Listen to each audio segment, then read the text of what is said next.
Amigas y amigos, la información más relevante de la jornada la encuentra en Telediario. Estos son nuestros titulares. Bienvenidos.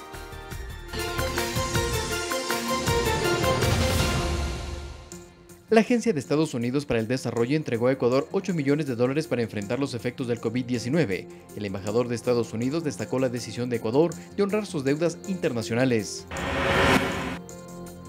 Ibarra y La Tacunga trabajan en estrategias para reactivar la economía en sus territorios. Planes piloto y la aplicación de protocolos de bioseguridad son parte de las normas que esperan la aprobación del COE Nacional para su implementación.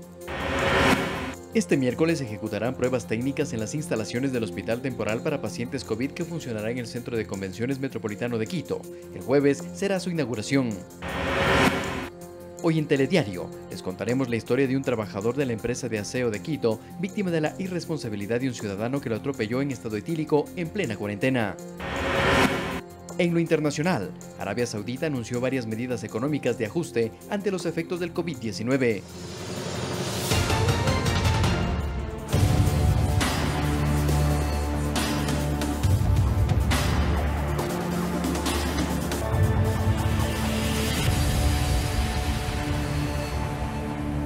Comenzamos. El coronavirus se encuentra en 180 países a los que ha llegado amenazando a los sistemas de salud menos desarrollados. Por ello, decenas de equipos científicos trabajan contrarreloj para determinar una vacuna que le ponga fin a la pandemia.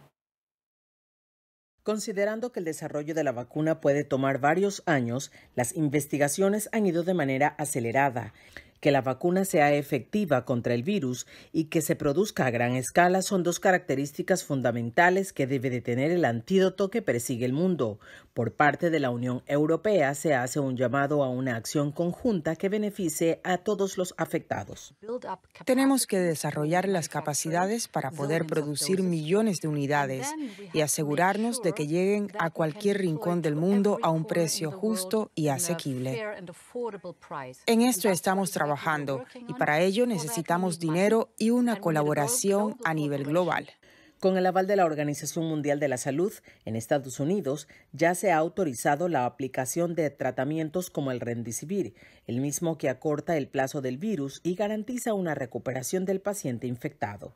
Para estos pacientes que están hospitalizados, todavía no lo hemos usado a nivel de las oficinas regulares ni los centros clínicos. O de pacientes que están en casa y que presentan los síntomas. Correcto, porque basado en la teoría del virus, que causa una reacción citotóxica. Pero ¿qué sucede? Todas las medicinas tienen sus efectos secundarios.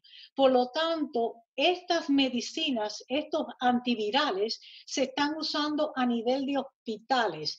Y entonces el gobierno está dando la aprobación de inmediato para usar en hospitales, igual como el intercambio de plasma. Otro de los organismos empeñados en encontrar la cura es la Universidad de Oxford, que ya ha aprobado la inmunización en monos.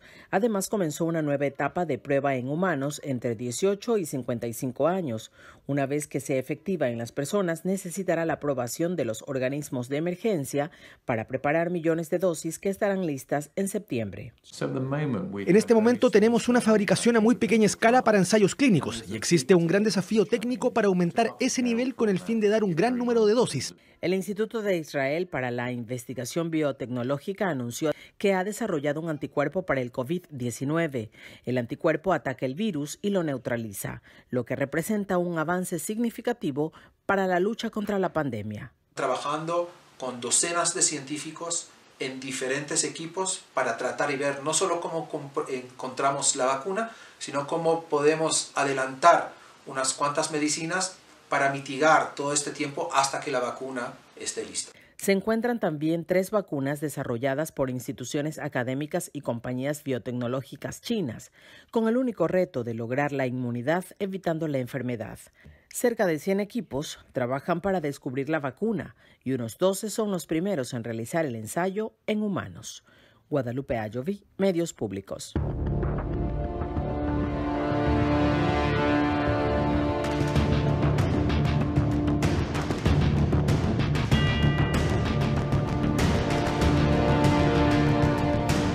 El embajador de Estados Unidos en Ecuador, Michael Fitzpatrick, destacó la disposición del gobierno ecuatoriano de honrar la deuda de los bonos 2020, ya que a raíz de esta decisión el país recibe apoyo y acompañamiento. Lo dijo en el marco de la donación de $8 millones por parte de la Agencia de Estados Unidos para el Desarrollo Internacional para enfrentar los efectos del COVID-19. Según se expresó en el acto simbólico de entrega de la donación de la Agencia de Estados Unidos para el Desarrollo Internacional, USAID, esta se asienta en una premisa de solidaridad, reciprocidad y confianza. A ellos que dicen que Ecuador no debiera haber pagado sus deudas en marzo, pero digo con todo el respeto que no pueden estar más equivocados. Hubiera haber sido una locura para Ecuador haber entrado en default. En vez de encontrar la solidaridad internacional y el acompañamiento que tiene el país ahora, Ecuador estaría solito. Por ello, la USAID donó $8 millones al Ecuador que serán destinados a programas de asistencia para enfrentar la pandemia. El vicepresidente Otto Sonnenholzner agradeció este gesto de apoyo y calificó como pragmático y acertado el manejo de las relaciones internacionales. Entender que no se debe de confundir soberbia con soberanía, hoy da resultados. Hoy ha quedado demostrado que la recomposición de esa relación beneficia a ambos países, porque las relaciones diplomáticas deben de basarse en el respeto, en la solidaridad y en la reciprocidad. Además, el apoyo de la USAID y el gobierno norteamericano se refleja en la reactivación económica del país. Por ejemplo, en el mejoramiento de las condiciones comerciales para el sector florícola y otros sectores productivos. Está avanzando el proceso para mejorar las condiciones comerciales de ese producto tan importante para el sector agrícola de la Sierra del Ecuador, para que pueda ingresar a los Estados Unidos en mejores condiciones. Con Estados Unidos y con el apoyo del gobierno americano se están consiguiendo cientos de millones de dólares para invertir en los sectores productivos en el desarrollo, para que el Ecuador pueda avanzar en la obtención del financiamiento tan necesario en los multilaterales. De ahí la necesidad de contar con herramientas complementarias, como las leyes en materia económica urgente enviadas por el Ejecutivo, a decir de Fitzpatrick. Y aspiramos que la Asamblea Nacional haga su parte para responder en forma urgente a esta necesidad nacional. También hubo espacio para comentar sobre el trabajo para enfrentar los problemas de corrupción. También estamos colaborando con un ente independiente del Estado ecuatoriano, la Fiscalía, para que pueda avanzar en sus investigaciones sobre casos espantosos de la corrupción pública.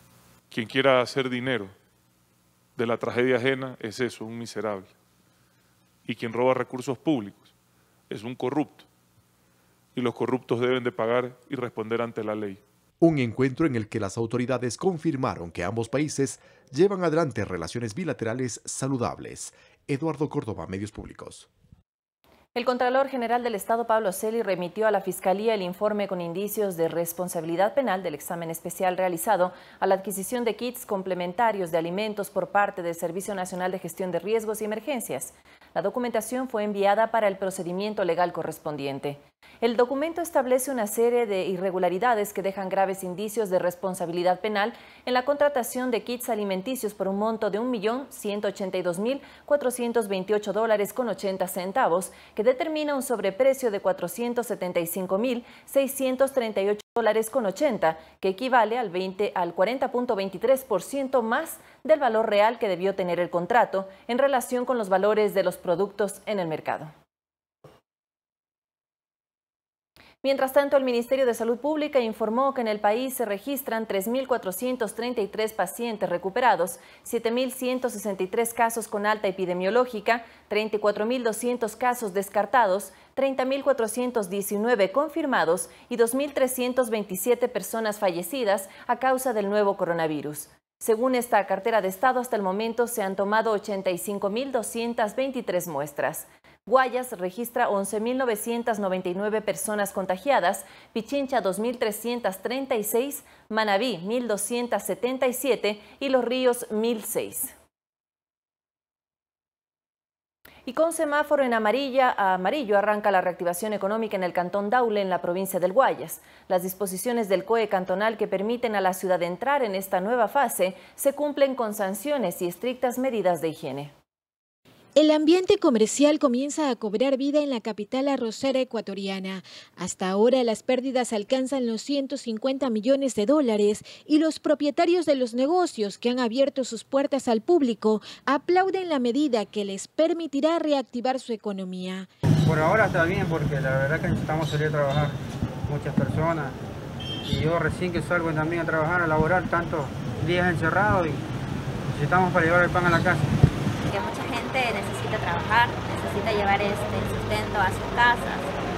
Y pues bueno, aquí también depende mucho de la ciudadanía, ¿no? Que tenga sus precauciones, que use su mascarilla, sus guantes, desinfectantes. Según el alcalde de Daule, Wilson Cañizares, la socialización es vital para ayudar a las personas a levantar sus negocios. Sin embargo, quienes incumplan con las medidas impuestas por el COE cantonal tendrán que realizar trabajo social. El Departamento de Justicia y Vigilancia para crear grupos junto con la Policía Nacional y con los órganos de control a visitar los locales para el cumplimiento justamente de estos protocolos de seguridad, de atención al público y de sus clientes. El primer día educacional, cumpla porque mañana regresamos. Si mañana no regresa, cierre el local por un día. Si no cumple la segunda vez, ciérrelo por una semana, porque la gente tiene que tomar conciencia y cumplir con estos protocolos. El municipio regala mascarillas a los transeúntes, mientras para mantener el distanciamiento, el transporte de pasajeros trabaja con capacidad limitada, garantizando la salubridad de las unidades. Los negocios que reaperturen deberán tener un salvoconducto laboral solicitado vía email a salvoconductolaboral@daule.gov.es. Los buses urbanos e interparroquiales y otros vehículos podrán circular según el número de su placa. Los lunes y jueves 1, 2, 3 y 0, martes y viernes 4, 5, 6, miércoles y sábado 7, 8, 9 y los domingos no hay circulación vehicular. La baja en los índices de mortandad, contagios y un plan de contingencia son los principales ejes que han permitido a Daule entrar en la fase de semáforo amarillo. Primero, la disminución de la curva de contagios. Segundo, la disminución de la mortalidad. Tercero, el incremento de los sistemas de salud para enfrentar una nueva crisis. Nosotros vemos en los resultados con el estudio que hemos realizado justamente que la curva de contagio se ha horizontalizado, que la cantidad de muertes que teníamos a fines de marzo, que eran de 35 a 40 todos los días, bajó a tal punto que llegamos a 1, 2 o 3, como que si no hubiera pandemia actualmente. Mariuxi Buenaño, Medios Públicos. Varios alcaldes del país trabajan en estrategias para reactivar la economía. Planes piloto y protocolos de bioseguridad se analizan en las alcaldías de Ibarra y Latacunga, mientras en Daule ya rige el color amarillo en el semáforo. En Daule se decidió pasar el semáforo de rojo a amarillo por la reducción de la curva de contagios en la mortalidad y el incremento de cobertura en salud. Hemos rehabilitado ambulancias, el cuerpo bombero compró dos ambulancias más, el distrito de salud rehabilitó otra ambulancia, ahora no tenemos una, sino que tenemos 5. Hemos entregado miles de mascarillas a los ciudadanos como una herramienta de prevención. Luego de Guayaquil, Daule fue el segundo cantón más afectado por el COVID-19 en Guayas. Su alcalde Wilson Cañizares afirmó que en 2 semanas se cosechará el arroz, principal actividad económica de Daule. Y por eso es la reactivación justamente comercial, porque la gente cuando tiene la producción, lógicamente tiene cómo comprar. La alcaldesa de Ibarra indicó que la mayoría de la población vive del comercio y que desde la próxima semana 100 personas iniciarán las inspecciones para verificar que los locales cumplan con varios protocolos y el registro a través de la web de la municipalidad. Luego tiene que ubicar una bandeja de desinfección o atomizador con desinfectante para la desinfección del calzado al ingreso de su establecimiento. Establecer un rótulo en un lugar visible para incentivar y promover el adecuado distanciamiento social. Escaco mencionó que al momento la curva de contagio aumenta y por lo tanto no se puede cambiar el color del semáforo que permanece en rojo. No va a poder usted en semáforo amarillo trabajar o abrir su local sin que el municipio haya certificado que cumple con los elementos de bioseguridad. El alcalde de Latacunga puntualizó que los protocolos básicos a cumplir son a distancia social, uso de mascarilla y lavado frecuente de manos en todas las actividades económicas que busquen reactivarse, como por ejemplo para quienes fabrican bloques para la construcción. Trabaja primero en las madrugadas, elabora su producto, y ahí es donde el dueño de la bloquera debe establecer el cuidado para su personal. Y que la economía necesita una reactivación urgente para evitar una crisis social mayor con protocolos claros de funcionamiento. Debe cuidar la integridad de sus colaboradores. Luego también está en la responsabilidad de cuidar la integridad de sus clientes o las personas que demandan un servicio de esa empresa o de esa institución. Cárdenas sostuvo que en los próximos días tendrá un cronograma de actividades económicas que se reanudarán paulatinamente cuando cambie el color del semáforo. Verónica Rivadeneira, Medios Públicos.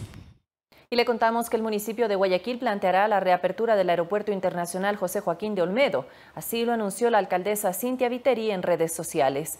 Hemos informado a las autoridades que presentaremos al COE Nacional el protocolo de apertura del aeropuerto de Guayaquil para el 1 de junio, indicó la alcaldesa. Entre las propuestas se contempla que todo pasajero de manera obligatoria deba realizarse una prueba rápida de COVID. El ministro de Transporte, Gabriel Martínez, anunció en redes sociales también que junto a María Paula Romo se reunieron con los concesionarios y alcaldes para plantear el reinicio de las operaciones aéreas el 1 de junio. Por ahora, los vuelos nacionales e internacionales se mantienen suspendidos hasta el 31 de mayo. Únicamente operan vuelos de carácter humanitario. El gerente general de la terminal aeroportuaria de Guayaquil se pronunció al respecto para los medios públicos. Nosotros estamos listos para la reapertura. De hecho, ya estamos ahora operando nosotros con los protocolos que fueron dispuestos por el gobierno nacional y por la alcaldía de Guayaquil. Todos los pasajeros deben ser chequeados la temperatura, deben ser chequeados sus equipajes, vamos a desinfectar los equipajes, vamos a controlar que solamente ingresen pasajeros a la terminal.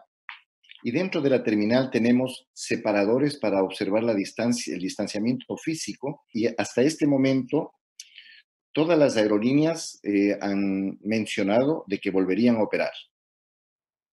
Cambiamos de tema. Este martes se cumplió el segundo día de la reactivación parcial y progresiva de la Corte Nacional de Justicia y las Cortes Provinciales en el país. El vocal alterno del Consejo de Participación Ciudadana, Hernán Ulloa, dijo no estar de acuerdo con la reactivación en los cantones que permanecen en color rojo. De manera parcial, progresiva y solo para el despacho interno de causas en trámite, transcurrió el segundo día de reactivación de la Corte Nacional de Justicia y Cortes Provinciales del país. Sin embargo, el vocal alterno del Consejo de Participación Ciudadana, Hernán Ulloa, exhorta a reconsiderar la decisión para los cantones con semáforo en rojo. Yo creo que, sobre todo en Guayas, debería haber quizás mantenerse las medidas que se habían tomado desde el inicio, porque las circunstancias no son las mismas. Mientras la presidenta del Consejo de la Judicatura ha señalado que sí se toma en cuenta el semáforo y por ello se han establecido turnos de trabajo para evitar aglomeraciones en las provincias con mayor carga procesal, como Guayas. Es el director provincial el que tiene que coordinar, por supuesto, con los COEs provinciales, con los COEs cantonales. Ulloa tiene 3 reparos principales. El primero es que la ventanilla electrónica solo recepta escritos con firma electrónica y asegura que hay varios colegas que aún no cuentan con este recurso. Es importante que se tenga un periodo de tiempo responsable para poder habilitar a la gran mayoría de colegas que ejercemos la profesión. Esto, asegura, obliga a dejar los escritos en la ventanilla física que atiende de 8 a 12 horas. Allí su segunda observación, pues señala que en los cantones en rojo se cuenta con menos tiempo para presentar los documentos. Perdemos el derecho de unas 4 a 5 horas para presentar escritos dentro de los recursos correspondientes en la ventanilla. Finalmente afirma que hay dependencias judiciales que no cuentan con equipos o instalaciones adecuadas para la salud de los servidores.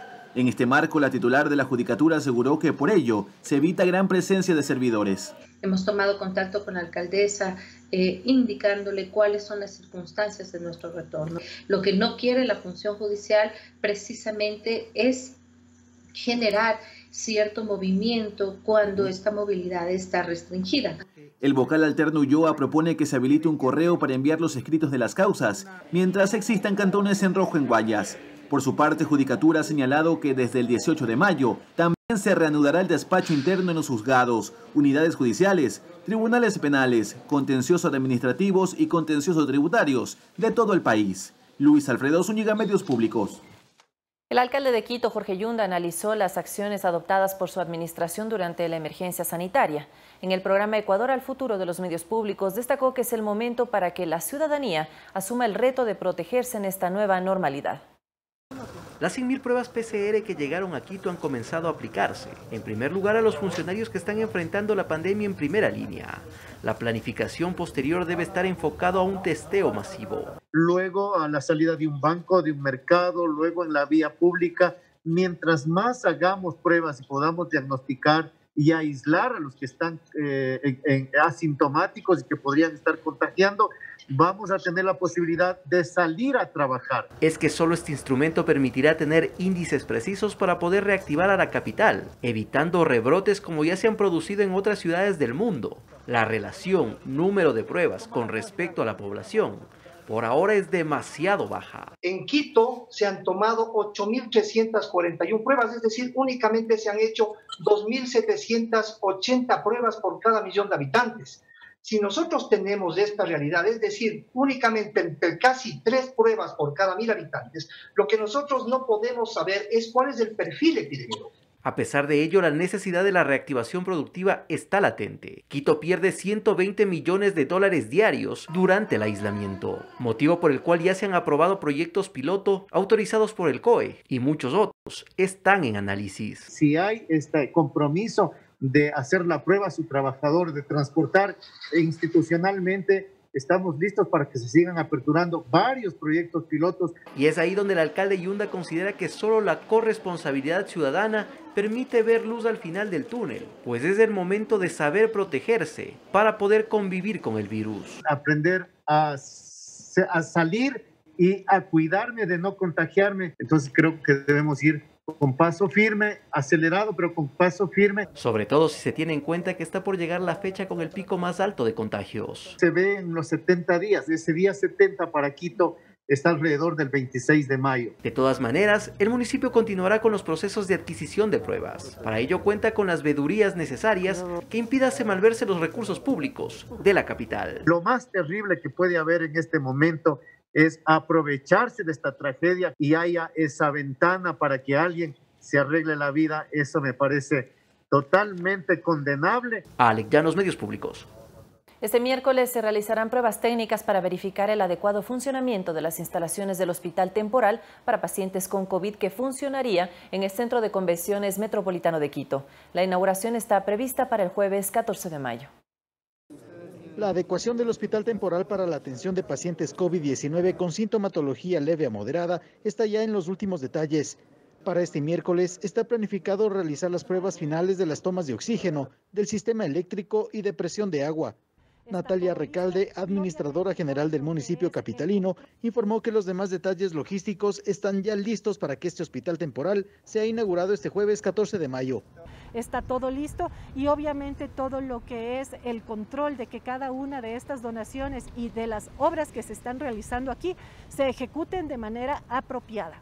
El secretario de Salud del Distrito Metropolitano de Quito, Lenín Mantilla, explica la incorporación de esta infraestructura en el Sistema Nacional de Salud. Es un centro de referencia, es decir, los pacientes que aquí vamos a recibir serán derivados desde el Ministerio de Salud Pública de acuerdo a sus necesidades y obviamente si los pacientes de aquí en algún momento se sobresatura, Dios no quiera, podemos nosotros contrarreferir hacia otras unidades de complejidad del Ministerio de Salud Pública. Aquí estarán operativas 370 camas con áreas habilitadas para enfermería, residencia médica y un equipo de laboratorio para microbiología. Javier Ceballos, Medios Públicos. Autoridades, fundaciones, sociedad civil y empresarios suman esfuerzos para contrarrestar el avance del COVID-19. El Batallón Militar Quinto del Guayas recibió como donación camas y colchones, mientras en otros cantones se entregaron insumos y equipos médicos. Cerca de 26.000 pacientes con síntomas de COVID-19 han recibido atención médica oportuna en los 42 centros de salud habilitados por el municipio en varios sectores de Guayaquil. Uno de estos es el Hospital del Día Jacobo y María Elena Ratinov en Puerto Lisa. Perdí lo que es el olfato y siento como cansancio. Ya tengo una semana así que ando con este problema. El centro de salud cuenta con una unidad de triaje respiratorio. Las instalaciones están adecuadas con un sistema automatizado de oxígeno que no requiere de recarga. Antes eran las bombonas, difíciles de llenar, difíciles de conseguir, más bien difíciles de conseguir. Este oxígeno ahora nos abastece una empresa y eso nos garantiza que siempre tenemos oxígeno y que no hay el problema de tener los cilindros. Esto fue instalado en todos nuestros hospitales del día, incluyendo el hospital de Pozorca. También se entregaron camas y colchones a los militares que pernoctan en el Fuerte Militar Huancavilca y que cumplen con tareas de control y seguridad durante la emergencia sanitaria en el puerto principal. La doctora donó para nuestro centro de aislamiento 40 camas y 40 colchones, los mismos que se van a ser utilizados para el personal militar que una vez ha pasado las operaciones necesitan un aislamiento para comprobar que no hayan adquirido el virus. En la actualidad en la plaza de Guayaquil tenemos 150 personal militar que está de alguna forma contagiado con este virus. Como parte de las donaciones que se reciben de la empresa privada y la sociedad civil, el Fideicomiso Salvar Vidas ha entregado hasta la fecha insumos médicos, medicinas y equipos a 140 hospitales y casas de salud a nivel nacional. Mariuxi Buenaño, Medios Públicos. El Fideicomiso Sumar Juntos, una iniciativa del Banco del Pichincha, entregó al sistema de salud más de 4 millones de insumos médicos como mascarillas N95, tapabocas, guantes, batas quirúrgicas y trajes de bioseguridad y 310.000 pruebas PCR y test rápidos para contener el COVID-19 con el objetivo de que más ciudadanos puedan acceder a un diagnóstico temprano del coronavirus. Se prevé en las próximas semanas distribuir 230.000 unidades de medicamentos, así como respiradores que ayudarán al tratamiento de pacientes críticos. Varios hospitales de distintas zonas del país se beneficiaron con esta donación. Y le contamos que medicinas, pañales y raciones alimenticias fueron entregadas a personas de escasos recursos y con discapacidad en el Cantón Durán, en la provincia del Guayas. Pronto llegarán también sillas de ruedas y andadores. El espíritu solidario de los ecuatorianos ha hecho que más manos se unan para seguir ayudando a quienes no cuentan con un sustento económico fijo para solventar las necesidades en la situación sanitaria. Estamos en una situación muy dura, muy limitante, pero que tengamos fe. Tengo 4 hijas, 2 nietas, y igual la ayuda hoy en día es bastante necesaria. Kit alimenticios, pañales y medicinas para familias de escasos recursos, personas con discapacidad, menores de edad que pertenecen a los grupos de mayor vulnerabilidad, fueron distribuidos en sectores como los de Lechos, Ferroviaria y Héctor Cobos, que corresponden al Cantón Durán de la provincia del Guayas. En esta ocasión estamos entregando las raciones alimenticias que duran más o menos entre 7 días, lo que son pañales, lo que son vitaminas, lo que es analgésicos. Mi trabajo es en Pecasa y Córdoba, betonando zapatos, trabajo yo con mis hijos ahí. Esta semana serán distribuidas sillas de ruedas, bastones y andadores. El municipio de Durán encabeza la iniciativa solidaria en convenio con la Fundación Corazón Solidario. Valeria Villarroel, Medios Públicos. El científico ecuatoriano Edwin Ceballos donó 250 botellas de BIRM a la Policía Nacional. Este producto de biotecnología permite el equilibrio del sistema inmunológico y por ello se lo suministrará al personal que enfrenta la pandemia en primera línea. Y devolver a mi país lo que mi país hizo por mí. De yo no haber nacido en este país, de no haber utilizado la rica biodiversidad que lo tiene, no estaría en los niveles que estoy de investigación a nivel internacional. Yo vivo ahora prácticamente en los Estados Unidos, donde hay una demanda enorme por hacer investigación con este producto en diversas patologías. De tal manera que ahora que lo van a utilizar todos los miembros a los que hemos donado esto, les garantizamos que ellos difícilmente se van a enfermar. Esa es la contribución de un ecuatoriano hacia su pueblo. Y las autoridades de Guaranda, en la provincia de Bolívar, realizaron acciones de control para verificar la venta, distribución y respeto al precio oficial de gas de uso doméstico. Llegaron hasta los sitios donde se vende el gas de uso doméstico. Las autoridades constataron el abastecimiento necesario y que no exista la especulación del producto. Ha habido el abastecimiento necesario, que es importante que la ciudadanía conozca y está a disposición en todos los 7 cantones de la querida provincia de Bolívar. En el operativo, que no hubo sancionados, se verificó que se respete el precio de $1.60 en las distribuidoras y de $3.50 con entregas a domicilios. En los próximos días haremos en otras ciudades los operativos y siempre así, de sorpresa, sin previo aviso, para que podamos realmente ver lo que está pasando. También revisaron que los lugares de expendio cumplan con las medidas sanitarias como la desinfección de zapatos, agua para el lavado de manos y la entrega de gel desinfectante, para que no haya ningún peligro de contaminación de COVID-19 a través de los tanques. El gobernador de Bolívar explicó a los ciudadanos que el cambio de cilindro es gratuito, no importa el color, y que la línea para las denuncias ciudadanas es del 1-800 Lo Justo. Valeria Villarroel, Medios Públicos. El Ministerio de Transporte y Obras Públicas informó que desde el 13 de marzo al 10 de mayo de 2020, 3.757 unidades de carga circularon por los pasos fronterizos de Perú y Colombia para mantener la actividad productiva y comercial con ambos países vecinos. Por el paso fronterizo de Huaquilla circularon 2.081 tractocamiones y 280 camiones. En Rumichaca transitaron 836 tractocamiones y 464 camiones. Y en San Miguel, 90 tractocamiones. El Gobierno Nacional, mediante los protocolos de operatividad para centros de atención de frontera y de transporte internacional por la frontera norte, aprobados por el COE Nacional, garantiza el desarrollo del transporte internacional de carga durante la emergencia sanitaria por la pandemia del COVID-19 para mantener el abastecimiento de productos de primera necesidad en todo el país.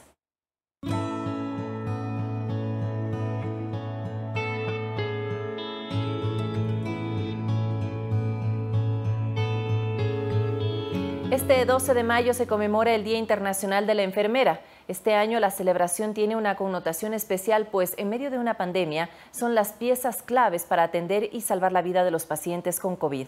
Desde el Hospital Carlos Andrade Marín, 3 enfermeras nos contaron cómo asumen este reto día a día.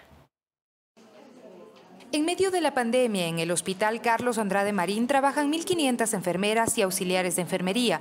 Con un compromiso y voluntad férrea, ayudan a sanar a pacientes de distintas dolencias y en esta época a los afectados por COVID-19. Muchas experiencias hermosas, tristes, algunas un poco duras, pero todas son las que nos llenan la vida, ¿no? La licenciada Yoconda Barbosa destaca las difíciles decisiones que les ha tocado enfrentar en esta emergencia. La vivencia diaria del personal, tanto de enfermeras, auxiliares, camilleros, es una situación muy difícil para nosotros también, porque estamos expensas a todo peligro. Nuestros hijos también, a nuestros esposos, que en nuestros casos son vulnerables. La enfermería es una profesión humanística, su razón de ser es el paciente y por ello están allí cada día, en la primera línea de lucha contra las enfermedades. Somos las que estamos ahí junto al paciente, las que les escuchamos, las que sabemos las dolencias, las que podemos darles un aliento, las que podemos calmar su dolor. La mística con la que la enfermera cuida al paciente se ha destacado a través de la historia. Por eso cada 12 de mayo se conmemora su Día Internacional en honor a Florence Nightingale, la enfermera de origen italiano que salvó miles de vidas durante la Guerra de Crimea y luego se convirtió en capacitadora de otras mujeres que arriesgarían su vida por la de los enfermos. Este 2020 se cumplen 200 años de su nacimiento. Estamos nosotros rindiendo, pienso yo, mucho más homenaje a Florence Nightingale de la forma que se está trabajando, de la forma abnegada, de la forma dedicada y de la forma que ella se dedicó a sus pacientes. Hoy más que nunca se reivindica el rol de las enfermeras dentro de la sociedad, sobre todo cuando tienen que trabajar en condiciones adversas. Hemos tenido que doblar turnos, hacemos turnos de 24 horas. Y eso me significa estar en tensión permanente. En las áreas de terapia intensiva, la situación es aún más crítica. En el país, según el Registro Estadístico de Recursos y Actividades de Salud 2018, trabajan 24.751 enfermeras y enfermeros y 17.350 auxiliares de enfermería, quienes dedican su vida a salvar vidas. Sofía Montoya, Medios Públicos. Diversos actos se llevaron a cabo para conmemorar el Día Mundial de la Enfermera y el Enfermero. En Quito, por ejemplo, no faltaron las muestras de reconocimiento a quienes hoy más que nunca son un pilar fundamental dentro de la lucha contra el COVID-19.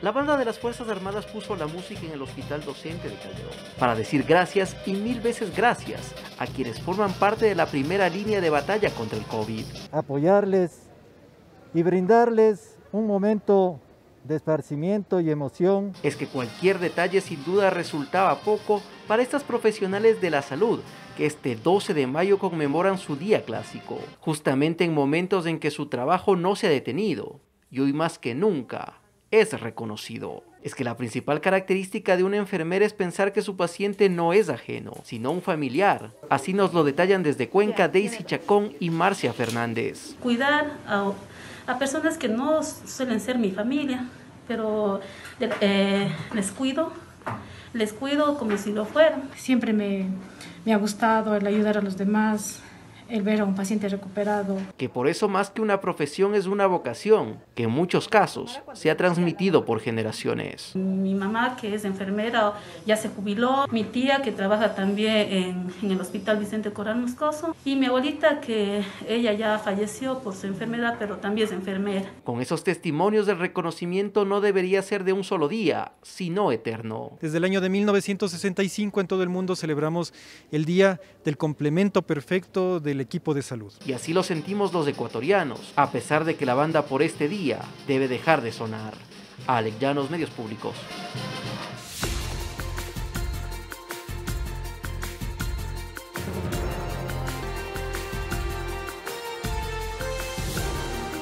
Gracias por seguir en nuestra sintonía. A continuación les contamos la historia de Brian Palma Pilco, un trabajador de la empresa metropolitana de aseo de la ciudad de Quito, que fue víctima de la irresponsabilidad de un ciudadano que lo atropelló en estado etílico en plena cuarentena.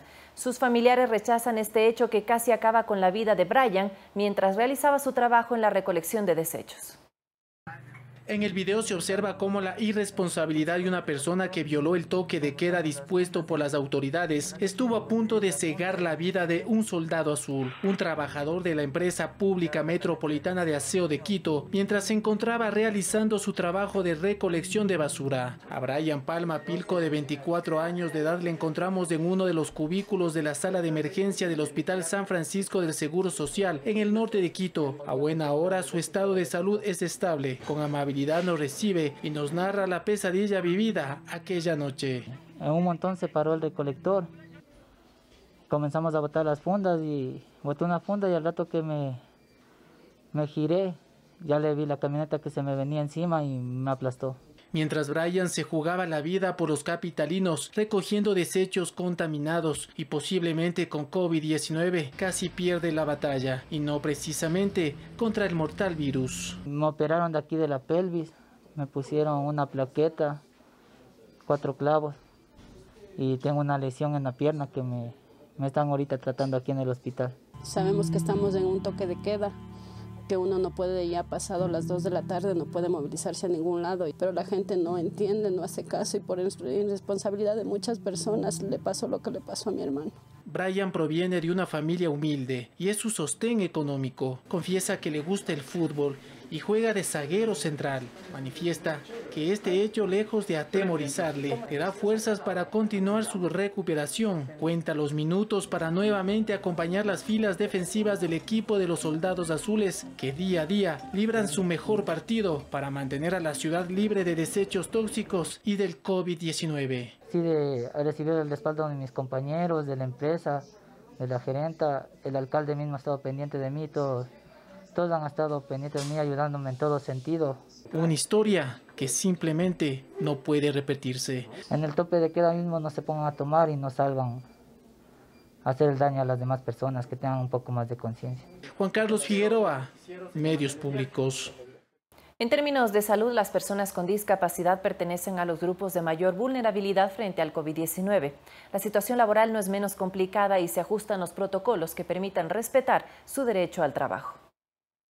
Una de las más recientes resoluciones del COE Nacional referente a las personas con discapacidad fue el prolongar la vigencia del carnet que certifica la condición de ser tal. Eso está anulado ahorita de manera indefinida. Este año no se lo va a hacer, el próximo tampoco creamos que lo vamos a hacer. Estamos trabajando en una nueva propuesta, pero todos los carnets del CONADIS o del Ministerio de Salud Pública están vigentes. De tal manera que ninguna institución pública o privada puede exigir la vigencia de este documento. Pero existen otras realidades aún más complejas para esta población vulnerable. Por ejemplo, en términos de salud, los riesgos pueden ser mucho más severos. Principalmente porque somos personas que tenemos enfermedades preexistentes. Si hay una paraplegia como la del presidente, lógicamente hay más riesgo cuando es adulto mayor. Entonces, el contagio puede ser mucho más eminente y mucho más mortal en cierto caso, dependiendo del tipo de discapacidad. Y si se revisa a la población con discapacidad que no se ha registrado a través del carnet del CONADIS, las condiciones pueden ser más difíciles todavía, a decir de la presidenta de la Alianza Internacional de Discapacidad, IDA, y de la Red Latinoamericana de Organizaciones No Gubernamentales de Personas con Discapacidad y sus familias, RIADIS, sobre todo por el limitado acceso a servicios básicos y a la propia salud y por las características de pobreza y del entorno familiar. Las familias hoy por hoy están experimentando dramáticas experiencias. La verdad, estamos ante, yo creo que urgencias muy grandes de también esperar que el sistema público de salud pueda reaccionar y reaccione a tiempo. Y en términos laborales, Ana Lucía Arellano plantea una voz de alarma porque dice contar con reportes de despidos de personas con discapacidad a raíz de la emergencia sanitaria por el COVID-19. Porque las primeras personas que están siendo despedidas de las empresas es la población con discapacidad. Al respecto, el presidente del CONADIS es claro y sostiene que no tiene que haber despidos porque el Código del Trabajo y la Ley de Discapacidad protegen a la población con discapacidad, pues existe un amparo constitucional. Pero en caso de que se requiera hacerlo, deben ajustarse a la normativa. Pero tendrían que liquidar con las 18 remuneraciones más los derechos de ley que tiene la persona con discapacidad. Eso significa que promedio una persona que gane el básico tendría que recibir promedio $10,000 a $11,000 de liquidación. Sobre las personas con discapacidad fallecidas por COVID, hasta el momento se conoce que son 87, 57 de ellas confirmadas con pruebas COVID y el resto por sospecha. Pero además, este dato se debe ajustar también con el número de defunciones inscritas en el registro civil. Eduardo Córdoba, Medios Públicos.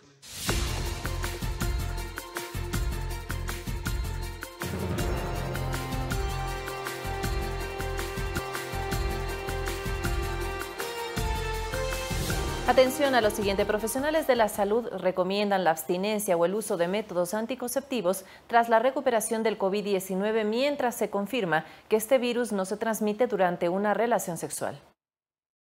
Frente al hallazgo de investigadores chinos de que el coronavirus puede persistir en el semen de los hombres, incluso después de que hayan comenzado a recuperarse del COVID-19, conversamos con la especialista en ginecología, Victoria Argote, para despejar ciertas dudas sobre este tema. Lo que detectaron en semen no fue la presencia del virus, no fue ARN para virus, sino fue anticuerpo IgG contra coronavirus. El coronavirus pasa a la sangre en una menor cantidad que lo hace hacia el tracto respiratorio. Entonces se piensa que a través de la sangre puede viajar el virus y acoplarse al receptor a nivel de las células en testículo o en árbol urinario o en intestino. Es decir, no solo en semen puede estar presente el COVID-19, también en otras secreciones. Hemos encontrado en las secreciones respiratorias, en vómito, orina, leche, semen. Sin embargo, no tenemos una prueba de que estos sean vías de transmisión. Para prevenir el contagio del coronavirus por las vías genitales, según la Sociedad de Medicina Reproductiva, el mejor medicamento es la abstinencia, así como los diferentes métodos anticonceptivos. Las personas que tengan COVID-19 deben permanecer aisladas hasta tener las 2 pruebas negativas que nos dan la confirmación de la resolución de la enfermedad. Y las sociedades internacionales nos dicen que se abstengan de tener relaciones sexuales 2 semanas después de haber salido negativo en las pruebas. Los estudios todavía no determinan si se transmite el COVID-19 al momento de tener relaciones sexuales. Mientras se encuentra una respuesta, varios bancos de semen del mundo han parado su funcionamiento para precautelar la salud de la población. Carla Arcentales, Medios Públicos. Cambiamos de tema. Las autoridades de la Secretaría Nacional de Educación Superior proponen un diálogo con los representantes de las universidades públicas ante la rebaja del presupuesto. Dicen que el objetivo es precautelar el bienestar de los estudiantes y de los docentes.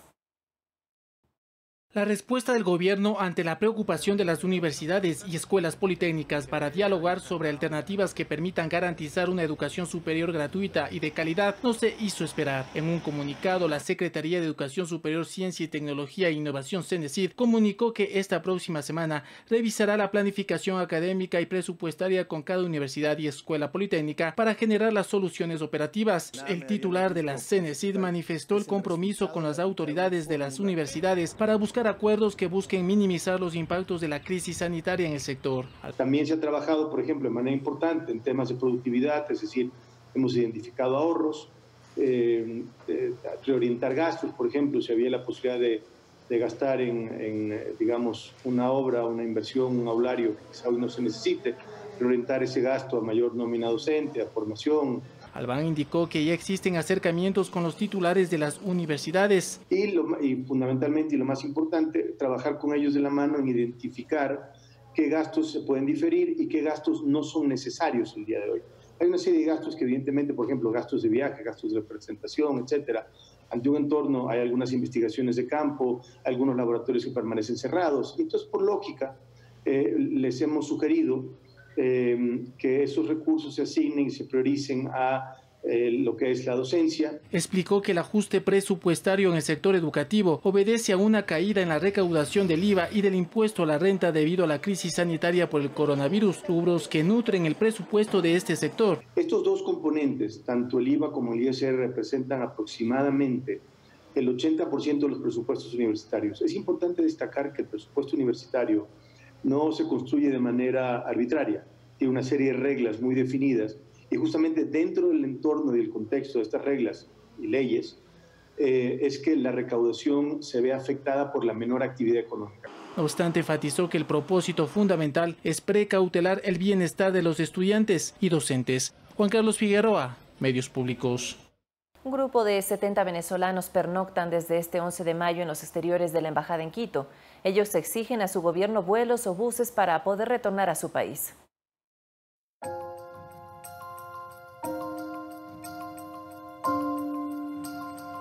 $18 días transcurrieron desde que comenzaron su periplo. Salieron de Lima, en Perú, y ahora están en Quito. Su llegada no fue agradable debido al intenso frío que los acompañó. Sí recibieron alimentos y agradecieron a quienes se los brindaron. Pero por ahora lo único que quieren es regresar a su país natal, Venezuela. No queremos refugio, no queremos que nos den dinero, no queremos nada. Lo que queremos es irnos. No saben si hoy les permitirán dormir en los exteriores de la embajada, pero aún así se arriesgan. Ya sea que viajen solos o en familia, como lo hace Fresny Contreras, quien lleva a su niño en coche, y otro más, de 7 meses en su barriga. Porque hemos tenido que dormir en los desiertos, en la calle, en las bombas, en las estaciones de gasolina, en los grifos. Incluso algunos venezolanos que residen en Quito han decidido sumarse a este grupo.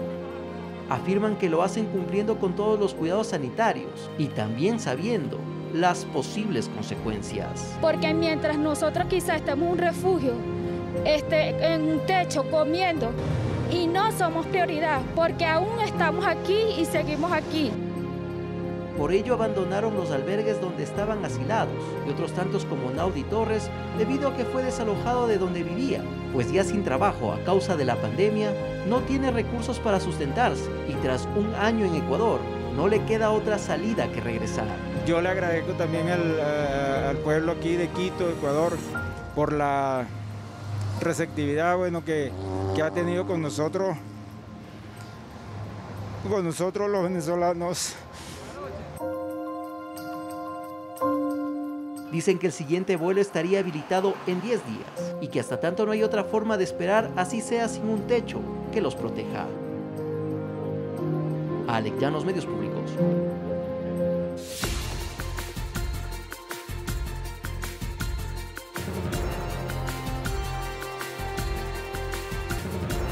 Noticias internacionales. Arabia Saudita anunció varias medidas ante el golpe económico generado por el coronavirus. Esto obligó al gobierno de uno de los 6 países con mayor renta petrolera en el mundo a triplicar los impuestos y reducir los subsidios.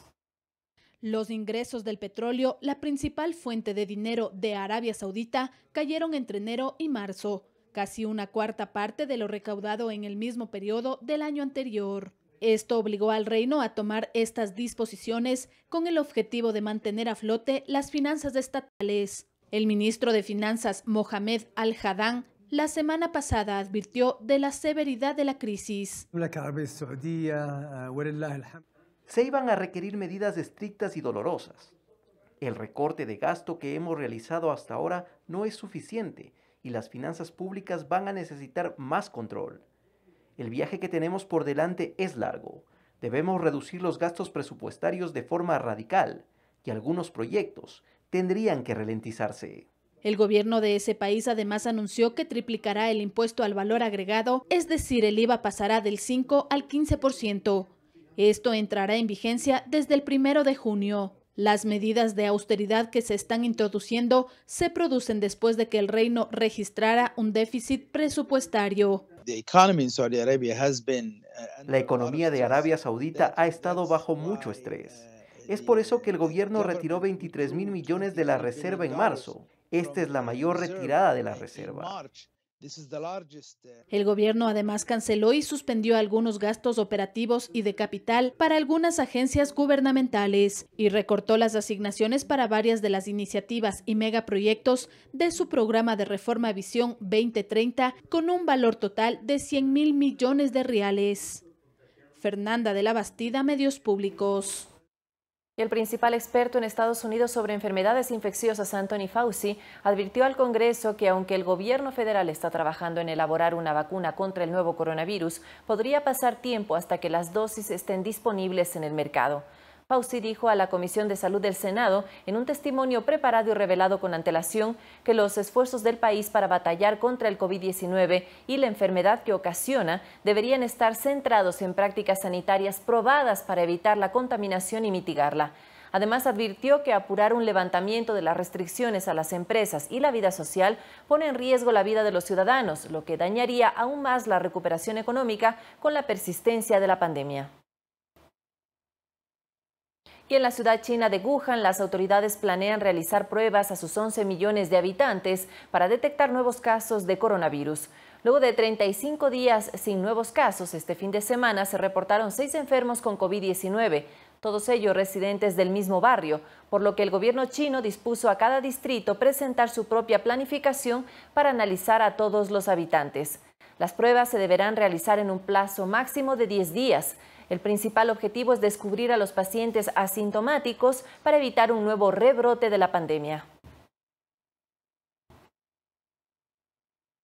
Y le contamos que una violenta jornada se vivió este martes en Afganistán. Un ataque a un hospital y otro durante un funeral militar dejaron numerosos heridos y fallecidos. El autodenominado Estado Islámico reconoció la autoría de estos atentados. Al menos 37 personas fallecieron este martes durante 2 atentados perpetrados en Afganistán. En horas de la mañana, miembros del autodenominado Estado Islámico atacaron sin motivo aparente las instalaciones de un hospital de Kabul, donde trabaja un equipo de Médicos Sin Fronteras y donde también funciona una maternidad. En el tiroteo fallecieron 14 personas, entre las que constan médicos, enfermeras, madres y 2 recién nacidos. Un hombre con uniforme militar, parecía un combatiente, entró en la clínica y empezó a disparar contra toda la gente que estaba allí y contra los familiares de los pacientes, en la misma puerta de la clínica. Más de 100 personas, entre las que se encontraban extranjeros, fueron auxiliadas por las fuerzas de seguridad afganas durante la operación que duró varias horas. Mientras tanto, en Nangarhar, en el este del país, cerca del mediodía un hombre detonó explosivos durante el funeral de un comandante de la policía. 24 personas murieron y otras 67 resultaron heridas en este acto. Coralía Pérez, Medios Públicos. Aquí finalizamos esta emisión de noticias. Gracias por informarse con Telediario. Le invitamos a seguir en nuestra sintonía.